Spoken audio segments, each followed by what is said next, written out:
ভোর হয়, কি যেন আমাকে দিতে চায় শেষ রাত, কোনো আভা, পূর্বাভাস।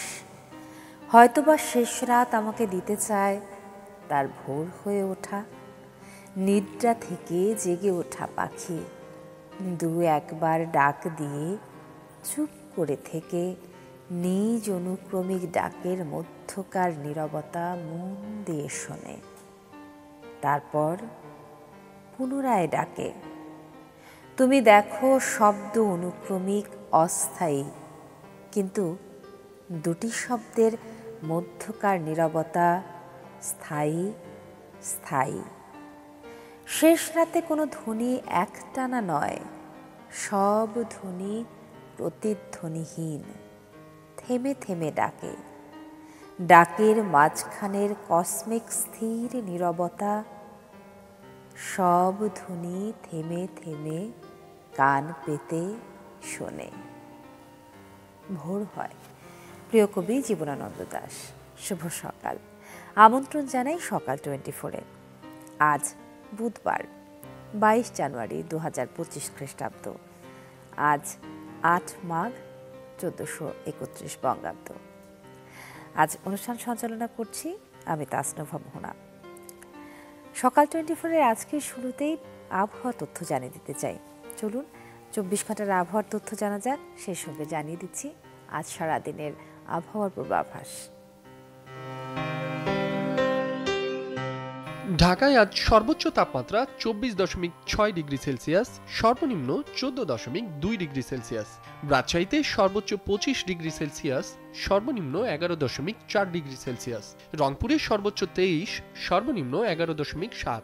ময়মনসিংহে সর্বোচ্চ 24.4, সর্বনিম্ন 13.8। সিলেটে সর্বোচ্চ 27, সর্বনিম্ন 14.7। চট্টগ্রামে সর্বোচ্চ 25.4, সর্বনিম্ন 15 ডিগ্রি সেলসিয়াস। খুলনায় সর্বোচ্চ 27 ডিগ্রি সেলসিয়াস, সর্বনিম্ন 13.4। বরিশালে সর্বোচ্চ 26.4, সর্বনিম্ন 12.4 ডিগ্রি সেলসিয়াস। দেশের সর্বনিম্ন তাপমাত্রা দিনাজপুরে 10.1 ডিগ্রি সেলসিয়াস, আর দেশের সর্বোচ্চ তাপমাত্রা টেকনাফে 29.7 ডিগ্রি সেলসিয়াস। সারা দেশে রাতের তাপমাত্রা অপরিবর্তিত থাকতে পারে এবং দিনের তাপমাত্রা সামান্য বৃদ্ধি পাবে। মাঘ মাসের শীত, আবহাওয়া এবং তাপমাত্রা কতটুকু কি হবে সেটা আমরা কিন্তু খানিকটা আন্দাজ করতেই পারি। ষড়ঋতুর এই দেশে বারবার যে প্রকৃতি তার রং উজাড় করে ফিরে ফিরে আসে এবং যা ছড়িয়ে দেয় তা কিন্তু নানা রূপে আমরা আমাদের মাঝে পাই। শীতের এই সময় এসে দিগন্ত জুড়ে চোখ জুড়ানো সরিষা ফুল, আর এই ফুলের মাঠে মধু সংগ্রহে ব্যস্ত মৌ চাষিরা। এই সকালেই চলুন না আপনাদেরকে নিয়ে যাই সিরাজগঞ্জে। সেখানে চলনবিল এলাকা তারাশে যাব আমরা। যুক্ত হচ্ছেন আমাদের সঙ্গে সহকর্মী হিরক গুণ। সরিষা ফুল এবং ফুলের মধু নিয়ে কথা বলবো তার সঙ্গে। হিরক, শুভ সকাল আপনাকে। ভীষণ সুন্দর একটা সকাল আজ। সরিষা ফুলের ক্ষেত, তার পাশে মধু সংগ্রহের জন্য মৌ চাষিদের যে ব্যবস্থা, এই বিষয়টা আমাদের কাছে ভীষণভাবে চাঞ্চল্যকর এবং ভাবতে ভীষণ ভালো লাগছে, কারণ আমরা সবসময় এই ব্যাপারটার সঙ্গে যুক্ত থাকি না, তাই এটা নিয়ে আমাদের আগ্রহেরও কোনো কমতি নেই।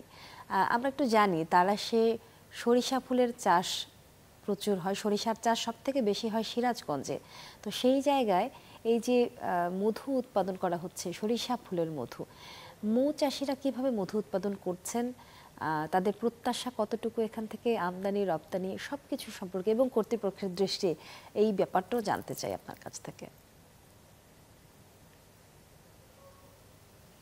যে আজকে আমরা এসেছি কিন্তু সিরাজগঞ্জের একটি চলনবিল অধ্যুষিত তারাশ উপজেলায়। ঠিক আজকের যদি একটু আবহাওয়ার কথাটা প্রথমে বলি, আজকে কিন্তু কুয়াশায় ঢাকা রয়েছে এই পুরো চলনবিল অঞ্চলে। ঠিক তার মাঝেই কিন্তু আমরা দেখছি যে এই সরিষার ক্ষেতের পাশেই কিন্তু সারি সারি যে মধুর সংগ্রহ করছে মৌখামারিরা। মৌ বাক্স কিন্তু রয়েছে, আপনি দেখতে পাচ্ছেন যে সারি সারি এই সরিষার ক্ষেতের পাশেই কিন্তু মৌখামারিরা তাদের সরিষা সরিষার ফুলের থেকে কিন্তু মধু সংগ্রহ করছে।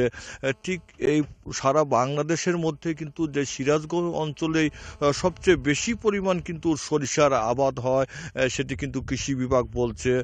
পুরো সিরাজগঞ্জ জেলায় কিন্তু এই বছর প্রায় 90,000 হেক্টর জমিতে কিন্তু সরিষার আবাদ হয়েছিল এবং সেই সরিষা ফুল থেকেই কিন্তু যে মধু সংগ্রহ করছে মধু খামারিরা। যদি আপনাদের দেখায় দেখতে পারবেন যে ঠিক এই যে শীতের সকাল, কুয়াশাচ্ছন্ন সকালেই কিন্তু দেখেছি যে যারা মৌ খামারি তারা কিন্তু এই যে মধুর কিন্তু সংগ্রহ করছে, যেই মৌ বাক্সতে তারা মৌমাছিগুলো দিনভর যে সরিষা ফুলের থেকে তারা যে মধু আহরণ করে নিয়ে এসে কিন্তু এই যে মৌ বাক্সতে কিন্তু তারা সেই মৌমাছিগুলো মধু সংগ্রহ করছে মৌ খামারিরা। পুরো সিরাজগঞ্জ জেলায় কিন্তু এবছর প্রায় 400 মেট্রিক টন যে মধুর কিন্তু সংগ্রহের লক্ষ্যমাত্রা কিন্তু কৃষি বিভাগ কিন্তু লক্ষ্যমাত্রা নির্ধারণ করেছে। বিশেষ করে কিন্তু এই যে চলনবিল অধ্যুষিত যেটি তাড়াশ উপজেলা রয়েছে, এই উপজেলায় কিন্তু ব্যাপকভাবে সরিষার আবাদ হয়। আমাদের মাঝে রয়েছেন কৃষি কর্মকর্তা এই অঞ্চলে। যদি আমরা একটু তার সঙ্গে কথা বলতে চাই যে তাড়াশ উপজেলায় এবছর কি পরিমাণে সরিষার আবাদ হয়েছিল এবং মধু সংগ্রহের লক্ষ্যমাত্রা কত ছিল এবং সেই মধু আসলে কি সম্ভাবনা একটি শিল্প বলছে কৃষকরা, সেটি আসলে কেমন সম্ভাবনা রয়েছে মধু শিল্প? জি, ধন্যবাদ আপনাকে। চলনবিল অধ্যুষিত তাড়াশ উপজেলা আমাদের সরিষা চাষের জন্য প্রসিদ্ধ। আপনারা জানেন যে সরিষা উৎপাদনে সিরাজগঞ্জ হচ্ছে দেশের 1 নম্বর জেলা এবং তার মধ্যে তাড়াশ হচ্ছে একটা অন্যতম উপজেলা। এবছর আমাদের তাড়াশ উপজেলাতে 10,312 হেক্টর জমিতে সরিষার আবাদ হয়েছে এবং গত বছরের থেকে 5 হেক্টর বেশি। এবং এই সরিষা আবাদের পাশাপাশি যখন সরিষার ফুল ফোটে তখন সারা বাংলাদেশের বিভিন্ন প্রান্ত থেকে আমাদের এই মৌ চাষি ভাইয়েরা এখানে আসে।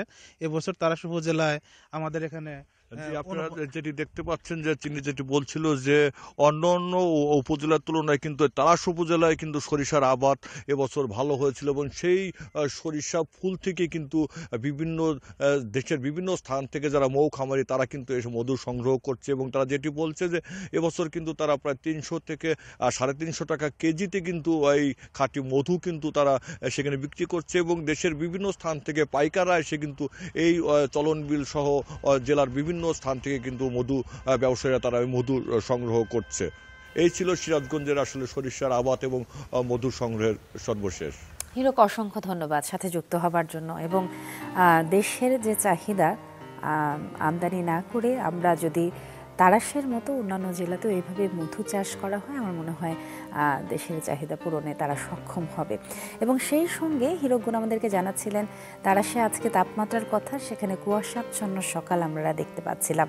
শীতের পরিস্থিতি জানাবো এবারে আপনাদেরকে। দিনাজপুরে নিয়ে যাব, সেখান থেকে যোগ দিচ্ছেন বিপুল সরকার সানি। সানি, শুভ সকাল আপনাকে। কুয়াশাচ্ছন্ন সকাল আজকেও দেখতে পাচ্ছি। গতকাল দিনাজপুরে তাপমাত্রা ছিল 10.1 ডিগ্রি সেলসিয়াস এবং যেটা ছিল সারা বাংলাদেশের সর্বনিম্ন তাপমাত্রা। আজকেও তাপমাত্রা মনে হচ্ছে কাছাকাছি আছে সেরকম। কি পরিস্থিতি দিনাজপুরের? কতখানি শীতে, মাঘের শীতে আপনারা জর্জরিত? শুভ সকাল। আপনি আসলে দেখতে পাচ্ছেন আমার পিছনে এবং মাঘ মাসের শুরু থেকে কিন্তু এই ধরনের পরিস্থিতি বিরাজ করছে। একেবারে যুগ্ম অবস্থায় হিমেল বাতাসের প্রভাব কিন্তু এই যে শীতের যে তীব্রতা সেটিকে আরো বাড়িয়ে দিয়েছে। আজকে যদিও তাপমাত্রা রেকর্ড করা হয়েছে 12.8 ডিগ্রি সেলসিয়াস, যেটি আপনি গতকালকে বলছিলেন 10.1 ডিগ্রি সেলসিয়াস ছিল এবং তার আগের দিনে ছিল 12.3 ডিগ্রি সেলসিয়াস। সেই তুলনায় কিন্তু আজকে তাপমাত্রাটা অনেকটাই বেশি। যদিও এটা আসলে চূড়ান্ত তাপমাত্রা না, সকাল 9টায় চূড়ান্ত তাপমাত্রা রেকর্ড করা হবে, তখনই আসলে এটি আসলে জেলা সারা দেশে এবং সর্বনিম্ন কিংবা তাপমাত্রা আরো কমবে কিনা সেটি তখন বোঝা যাবে। তবে আমরা সকাল থেকে এখানে এসে যেটা দেখেছি যে সকালে যে ধরনের কুয়াশা ছিল, বেলা বাড়ার সাথে সাথে কিন্তু কুয়াশার যে প্রকোপ সেটি কিন্তু আরো বেশি বাড়ছে। একই সাথে হিমেল বাতাসের প্রকোপটা কিন্তু বাড়ছে। গতকালকে আমাদেরকে যেটি জানানো হয়েছিল যে ঘন্টায় 4 থেকে 5 কিলোমিটার বেগে হিমেল বাতাস বইছে। আজকেও সকালে আমাদেরকে জানানো হয়েছে ঘন্টায় 3 থেকে 4 কিলোমিটার বেগে এই হিমেল বাতাস বইছে এবং এখন যেটি দেখা যাচ্ছে যে হিমেল বাতাসের প্রভাবটা কিন্তু আরো বেশি বেড়েছে। এবং এই এলাকার মানুষজনের সাথে আমরা কথা বলেছি যে তারা যেটি জানিয়েছে যে এই শীতের মধ্যে সব থেকে বেশি যে সমস্যাটা আছে সেটি কুয়াশা, যেটি গত কয়েকদিন ধরে এই এলাকায় বিরাজ করছে এবং এই কুয়াশার কারণে তাদের যে এই ফসল রয়েছে, বিশেষ করে টমেটো, আলু কিংবা বড় বীজতলা, সেগুলো কিন্তু বেশ ক্ষতিগ্রস্ত হয়ে পড়েছে। ইতিমধ্যেই তারা যে বালাইনাশক স্প্রে করছেন সেটিতে আসলে কাজ হচ্ছে না এবং এই যে কুয়াশার যে প্রকোপটা সেটি কিন্তু একেবারে দুপুর পর্যন্ত এই অবস্থা বিরাজ করছে। দুপুরের পরে রোদের দেখা মিলছে, সেটি কিন্তু আসলে সেভাবে তাপ বিকিরণ করছে না। ফলে এই এলাকার মানুষ সেটা আশঙ্কা করছে যে কুয়াশা যদি এভাবেই থাকে তাহলে তাদের ফসলের বেশ ক্ষতি হবে এবং তাদের যে উৎপাদন খরচ সেটি কিন্তু অনেক বেশি বাড়বে, এটি তারা বলছেন। যদিও আবহাওয়া দপ্তর আমাদেরকে যেটি জানিয়েছে যে এই মাস এই মাস জুড়ে এই যে শীতের যে পরিস্থিতি বিরাজ করছে, নিম্নমুখী যে তাপমাত্রা, সেই তাপমাত্রা বিরাজ করবে এবং এই এই অবস্থা এই পুরো মাস জুড়ে এটি চলবে। সানি, অসংখ্য ধন্যবাদ। আমরা দিনাজপুরের খবরাখবর জানছিলাম, সেখানকার শীতের পরিস্থিতি, যেহেতু মাঘ মাস, কুয়াশাচ্ছন্ন সকাল সব জায়গাতেই। প্রিয় দর্শক, এবারে সময় হলো তো একটা বিজ্ঞাপন বিরতির। সকাল 24 দেখছেন, তাসনুভা মোহনার সাথে আছি। ফিরে আসছি একটু পর অন্যান্য আয়োজন নিয়ে।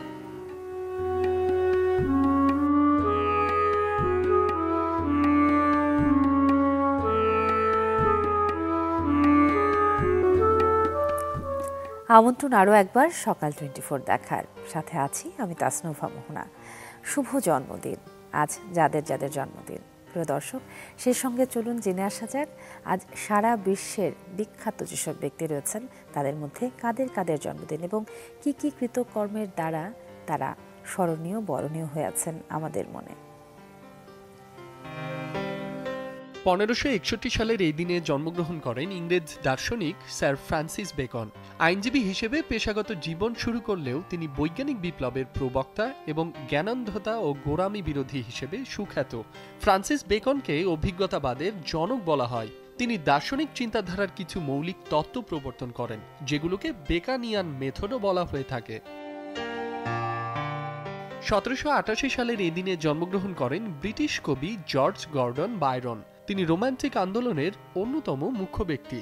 বায়রনের বিখ্যাত কর্মের মধ্যে রয়েছে দীর্ঘ বর্ণনামূলক কবিতা ডন জুয়ান এবং চাইল্ড হ্যারোল্ডস পিলগ্রিমেজ। তিনি একজন বিখ্যাত ও প্রভাবশালী ব্রিটিশ কবি হিসেবে বিবেচিত এবং তার লেখা ব্যাপকভাবে পড়া হয়।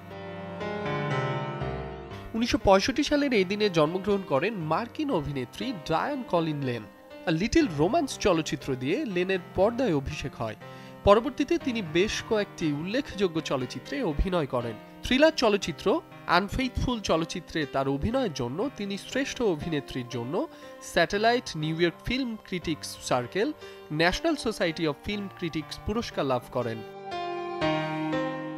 1968 সালের এই দিনে জন্মগ্রহণ করেন সঙ্গীত পরিচালক ও সঙ্গীত শিল্পী শান্তনু মৈত্র। তার সকল চলচ্চিত্রগুলি হল 2005-এর পরিণীতা, হাজারো খোয়াইসে এওসি, 2006-এর লাগে রাহো মুন্না ভাই এবং 2009-এর 3 ইডিয়টস, এবং ব্যক্তিগত অ্যালবামগুলি হল মনকে মঞ্জিরে এবং শোভা মুগদলের গাওয়া অপকে সাউন্ড সুর প্রদানের জন্য তিনি সর্বাধিক পরিচিত। এই মুহূর্তে যারা যারা যুক্ত হয়েছেন আমাদের সাথে সকাল 24 এবং আজ যাদের জন্মদিন তাদেরকে আরও একবার জন্মদিনের শুভেচ্ছা জানাই। এরপর আপনাদেরকে নিয়ে যাচ্ছি জয়পুরহাটে। জয়পুরহাটের হাটখোলা সীমান্ত থেকে কাঁটাতারের বেড়া সরানোর আশ্বাস দিয়েছে বিএসএফ। জয়পুরহাটে হারুনুর রশিদ আছেন আমাদের সঙ্গে, কথা বলছি তার সাথে। হারুন, শুভ সকাল আপনাকে। জয়পুরহাটে বেশ কয়েকদিন ধরেই সীমান্ত নিয়ে উত্তেজনা বিরাজ করছে, সেটারই সাম্প্রতিক খবরাখবর আপনার কাছ থেকে জানতে চাই। এই মুহূর্তে পরিস্থিতি কি?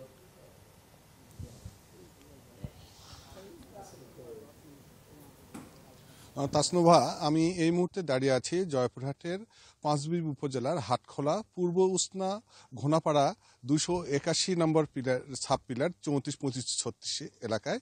তো এখানে গতকাল ভোরবেলা কুয়াশাচ্ছন্ন যে আকাশ ছিল, সেই সময় ভারতীয় যে বিএসএফ সদস্যরা তারা কিন্তু এসে বাংলাদেশের যে 0 পয়েন্ট যে পিলারটা আছে সেখান থেকে 20 গজ দূরে তারা কাঁটাতারের বেড়া দেয়, প্রায় 100 ফিটের মতো। তারপরে স্থানীয় যারা এখানে জনতা যারা আছেন তারা বিজিবিকে খবর দেয়। বিজিবিরা এসে সেটি বাধা দিলে বিএসএফ সদস্যরা সেখান থেকে সরে যান। তো পরবর্তীতে বিজিবিকে বিজিবি বিএসএফকে তারা আমন্ত্রণ জানায় যে এটাকে বসার জন্য, কিন্তু বিএসএফ এর পক্ষ থেকে সাড়া না দিলেও পরবর্তীতে বিএসএফরা তাদেরকে জানায় লিখিতভাবে জানালে তারা বসবেন। তো বিজিবির পক্ষ থেকে লিখিতভাবে জানানো হয়, জানালে বিকেল 4:45টার দিকে প্রায় আধা ঘন্টা ব্যাপী ভারতীয় বিএসএফ এবং বাংলাদেশের বিজিবি সদস্যরা পতাকা বৈঠকে বসেন। বৈঠকে সেখানে বিএসএফ সদস্যরা আজকে কিন্তু এই তারা কাটার বেড়াটা তারা সরিয়ে নেবেন এবং আর বেড়া দেবেন না, এমনটাই জানিয়েছেন বিজিবিকে। তো এটি আমাদের জানিয়েছিল জয়পুর হাটখোলা বিওপি এখানে নায়েব সুবেদার শাহজাহান আলী। তো এরপর কিন্তু আজকে আমরা সকালবেলা এসে কিন্তু এটা আমরা দেখতে পাচ্ছি এখন পর্যন্ত কোনো কাঁটাতারের বেড়া এখান থেকে সরানো হয় নাই। তবে আমার এখান থেকে যদি একটু দেখানোর চেষ্টা করি যে একটা রাস্তা দেখা যাচ্ছে, রাস্তার এই পাশটাই কিন্তু ভারতের অংশ, এক পাশে হচ্ছে কিন্তু আমাদের বাংলাদেশের অংশ। এখানে যারা স্থানীয়রা আছে তারা এখন বলছেন যে বিজিবি সদস্যরা গত 19 অক্টোবর তারাও কিন্তু এইভাবে আবার তার কাটা বেড়া দেওয়ার চেষ্টা করেছিল, কিছু অংশ দিয়েছে, তারপরে বলেছিল যে আমরা বেড়া দেবো না, কিন্তু পুনরাবৃত্তি আবার কিন্তু গতকালকে এইভাবে কিন্তু তারা বেড়া দিয়েছেন। হ্যাঁ, তো এইভাবে কিন্তু স্থানীয়রা যেটা বলছেন আস্তে আস্তে কিন্তু তাদের কিন্তু বেড়াটা কিন্তু সম্পূর্ণ করছেন এবং দিব না বলে কিন্তু আবার তারা কাজ করে যাচ্ছেন। তো এই নিয়ে কিন্তু সাধারণ মানুষের মধ্যে একটা আতঙ্ক বিরাজ করছে। আর আমরা এখন অপেক্ষায় থাকবো যে কতক্ষণ নাগাদ এই তারা কাঁটাতারের বিএসএফরা সরাবেন কিনা। তো এই ছিল সীমান্তের সর্বশেষ পরিস্থিতি। তাসনুভা। হারুন, অসংখ্য ধন্যবাদ আমাদের সঙ্গে যুক্ত হওয়ার জন্য। আমরা জানছিলাম জয়পুর হাট থেকে সীমান্ত পরিস্থিতির যে উদ্বিগ্ন পরিস্থিতি সেটির সাম্প্রতিক খবর। সুদূর নেদারল্যান্ডসের আকর্ষণীয় ফুল লিলিয়ামের চাষ হচ্ছে উত্তরের জেলা রংপুরে। শখের বশে শুরু করলেও এখন তা থেকে ভালো আয় করছেন উদ্যোক্তারা। কৃষি সম্প্রসারণ অধিদপ্তর বলছে ফুলের বাণিজ্যিক আবাদ বাড়ানো গেলে এই অঞ্চলে তামাক চাষের যে আধিক্য তা অনেকাংশেই কমে যাবে, যার ইতিবাচক প্রভাব পড়বে মাটি, পরিবেশ ও কৃষি অর্থনীতিতে। মাঠ জুড়ে শোভা পাচ্ছে সুদূর নেদারল্যান্ডসের আকর্ষণীয় ফুল লিলিয়াম। দেখেই মুগ্ধ হচ্ছেন যে কেউ। এই চিত্র রংপুরের গোয়ালুপাড়া এলাকার। অনেকটা শখের বশে শুরু করলেও এখন এই বাগান থেকেই মৌসুমে কমপক্ষে 3 লাখ টাকা আয় করছেন উদ্যোক্তা আব্দুর রশিদ। জানান, মাত্র 5 শতক জমিতে 30,000 টাকা খরচ করেই এই সফলতা পেয়েছেন তিনি। লিলিয়ামের প্রতিটি কলি দিয়ে তৈরি স্টিক বিক্রি হচ্ছে 150 থেকে 200 টাকায়। লিলিয়ামটায় আমার খরচ হচ্ছে, বীজ আমার নিজস্ব, এখন আমার 5 শতক মাটি আছে, চারা আছে আমার 3500 মধ্যে আমার ফুল হবে 3000 থেকে 2800। আমি যদি 3000-এ বেচাই বা 2500 বিক্রি করি, তা আমার ওই বিক্রি 2.5 লক্ষ টাকা এমনিতে আসবে। আমার অতিরিক্ত খরচ যাবে 30,000 টাকা। শুধু লিলিয়াম নয়, রশিদের বাগানে সুগন্ধ ছড়াচ্ছে গোলাপ, গাঁদা, রজনীগন্ধা, জিপসি, চন্দ্রমল্লিকা সহ নানা প্রজাতির গ্লাডিওলাস, যা মুগ্ধ করছে সবাইকে। লিলিয়াম ফুল আবাদ করতেছে, খুব সুন্দর লাগতেছে। আমরা ওগুলো আসি, ঘুরে ফেরা করি, আরও লোকজন আসে, খুব সুন্দর লাগে। যতটুকু মনে করে আবাদ করছে, সামনের বার মানে আরও অনেক বেশি আবাদ করার প্রোগ্রাম নেছে, মানে লাভ বেশি। কৃষি গবেষণা কেন্দ্রের গবেষকরা বলছেন, তামাক চাষের আধিক্যের কারণে রংপুরের মাটি ও পরিবেশের যে ক্ষতি হয় তা রুখতে ভূমিকা রাখবে ব্যাপক হারে ফুলের আবাদ। আর এই অঞ্চলে ফুল চাষের সংখ্যা বাড়াতে নানা পদক্ষেপের কথা জানালেন কৃষি সম্প্রসারণ অধিদপ্তরের কর্মকর্তা। এই যে তামাকের আগ্রাসী অঞ্চলে আমরা যে ফুলের চাষটা শুরু করেছি, আশা করি যে আব্দুর রশিদের মতো ওনার চাষ থেকে অনুপ্রাণিত হয়ে আরও অনেকে এগিয়ে আসবেন। পার্শ্ববর্তী দেশ থেকে ফুল বিশেষজ্ঞ নিয়ে এসে তাদের জন্য ওয়ার্কশপ করেছি। বড় বড় ফুল চাষি যশোর থেকে নিয়ে এসেও এই ফুল চাষিদের নতুন চাষিকে উদ্বুদ্ধ করবার প্রয়াস আমরা নিয়েছি। অন্যান্যভাবে তাদেরকে প্রতিনিয়ত ট্রেনিংয়ের মাধ্যমেও এই ফুল চাষে উদ্বুদ্ধ করা হয়। সাধারণত কন্দ রোপণের 1.5 মাসের মধ্যেই ফোটে লিলিয়াম ফুল। রং হয় সাদা, হলুদ, কমলা, গোলাপি, লাল ও বেগুনি। ফখরুল শাহিন, চ্যানেল 24, রংপুর। এবারে সংবাদ শিরোনাম। সকাল সকাল দৈনিক পত্রিকাগুলোর সংবাদ শিরোনাম জানিয়ে দিচ্ছে।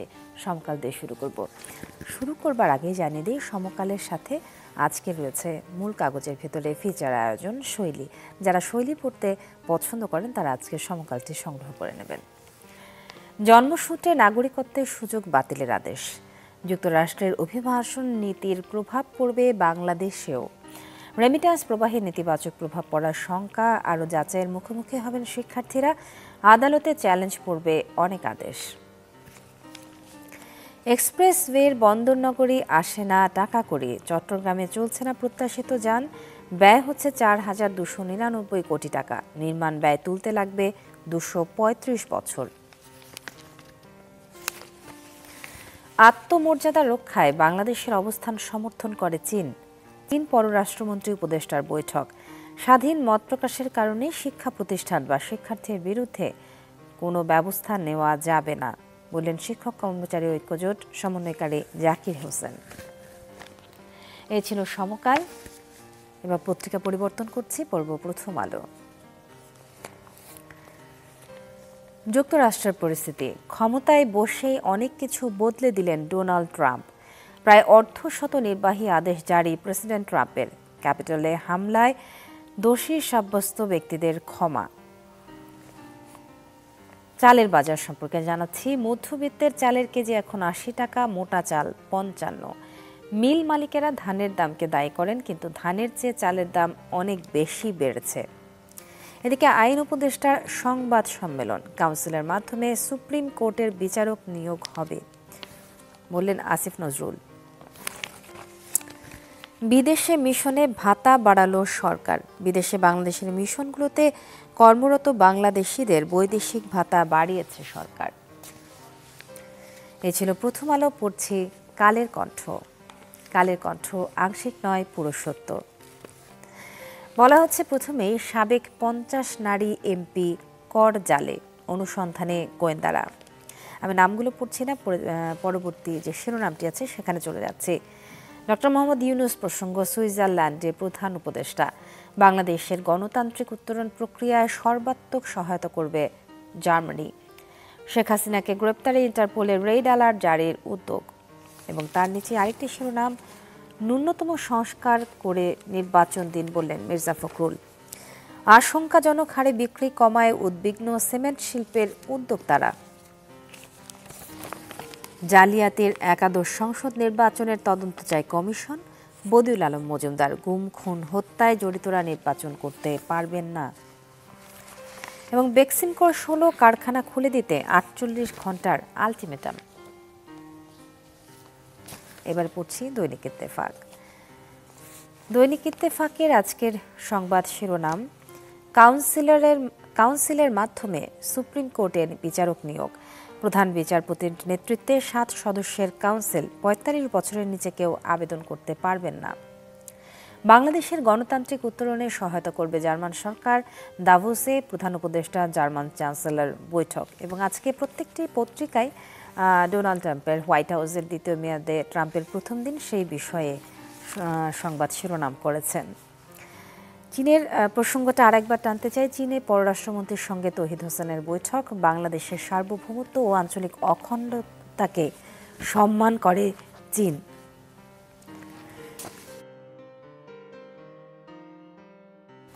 এবারে পড়ছি যুগান্তর, সত্যের সন্ধানে নির্ভীক। অর্থনৈতিক সংক্রান্ত টাস্ক ফোর্সের কাছে অভিযোগ, আমি চাঁদা দিতে দিতে নিঃস্ব হয়ে গেছি। কাতরাচ্ছে কিশোর আবদুল্লাহ, অনিশ্চিত স্বপ্ন পূরণ। 5.5 মাস ধরে পঙ্গু হাসপাতালে ডান পায়ে যন্ত্রণা নিয়ে কাতরাচ্ছেন আবদুল্লাহ আহমদ। 4 আগস্ট বৈষম্য বিরোধী ছাত্র আন্দোলন চলাকালে তার উপর কাভার্ড ভ্যান তুলে দেয় পুলিশ। গ্রামে বিদ্যুৎ বিতরণে বড় বিপর্যয়ের শঙ্কা, আরইবিসি পবিস কর্মকর্তা কর্মচারীদের দ্বন্দ্ব চরমে। এবং এখানেও সেই একই প্রসঙ্গ, দ্বিতীয় মেয়াদে শপথ নেওয়ার পর সোমবার ওভাল অফিসে নির্বাহী আদেশে স্বাক্ষর করেন প্রেসিডেন্ট ডোনাল্ড ট্রাম্প। যুক্তরাষ্ট্রে ডোনাল্ড ট্রাম্পের প্রসঙ্গটি আসলে সবথেকে বড় সংবাদ শিরোনাম হয়ে ধরা দিয়েছে আজকের দৈনিক পত্রিকাগুলোতে। সেই সঙ্গে আজকের সকাল 24-এ আপনাদেরকে আমরা নতুন নতুন বিষয়ে অবগত করার চেষ্টা করেছি। সরিষা ফুলের মধু থেকে শুরু করে জয়পুরহাটের সীমান্ত প্রসঙ্গ, পতাকা বৈঠক, সব কিছুই উঠে এসেছে আজকের সকাল 24-এ। প্রতিদিনকার সকাল 24-এ থাকবে নতুন নতুন আয়োজন। দেখতে চোখ রাখুন চ্যানেল 24-এর পর্দায়। তাসনিফা মোহনা আজকের মতো বিদায় নিচ্ছি। যাবার আগে শুভ সকাল আরও একবার।